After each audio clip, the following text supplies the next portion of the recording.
If you're watching this in sequence, you'll probably be disappointed. This isn't about the API, this is about the dashboard for Adafruit, and I'll do the API in the next video. This is some things to watch in the dashboard that might be useful to you, so I'll just get on with that. So in the Adafruit UI, you've got this dashboard button. We can use this to create control panels for our light. So click on dashboards and create a new dashboard, and we'll just call it lamp. I don't think it's important what it's named, it's just for yourself.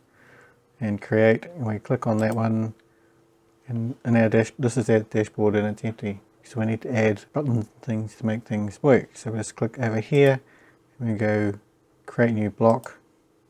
And these are all the different things we can use: switches, buttons, sliders, gauges, all sorts of bits and pieces to add. But what we want to do is maybe have a switch to turn it on and off. So we add this, we choose our coal feed, which we used last time, and we'll just call it power. We'll just call the button power. I don't think it's important what it's called. And our on value will be F hex, and our off value will be all zeros. So that's our off and on, like we demonstrated last time. We create the block, it's now in here, and when we click on the button between on and off, the light turns on and off. So it's great. So what else can we do? We can set the color. So if we turn the light on, notice we'll get this throttle warning. So with Adafruit on the free account, there's only so many times you can turn things on and off, and then it just throttles you, so you can't do any more. So if you upgrade or purchase a plan, that's either removed or is greatly increased. So while we're waiting for that to time out, we'll go and edit the layout again and create a new block, and we'll choose a color picker. Same feed, and we'll just choose type in color, create block, and I've got a color and it's FFF, and we change it to red. The light goes red, and we change it to any color really. The lamp changes to that color as well. If we turn it off, back on again, we get throttled, but it'll go back on in its correct state. Great.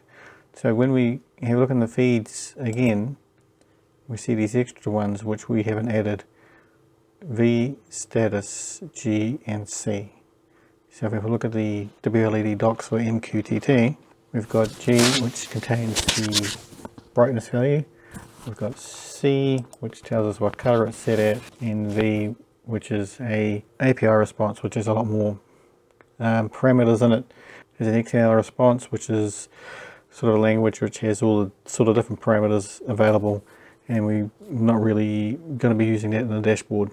But if we go back into our feeds, we can see there indeed the color is there, the brightness is there, and the status, which isn't in the documentation, so I'm not sure where it's from, but it's online, so I guess it changes between online and offline. And V, this is the XML output that I was mentioning before.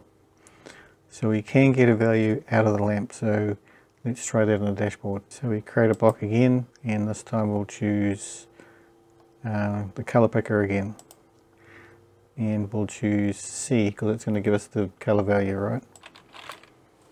So if I change it, my color here, and save it,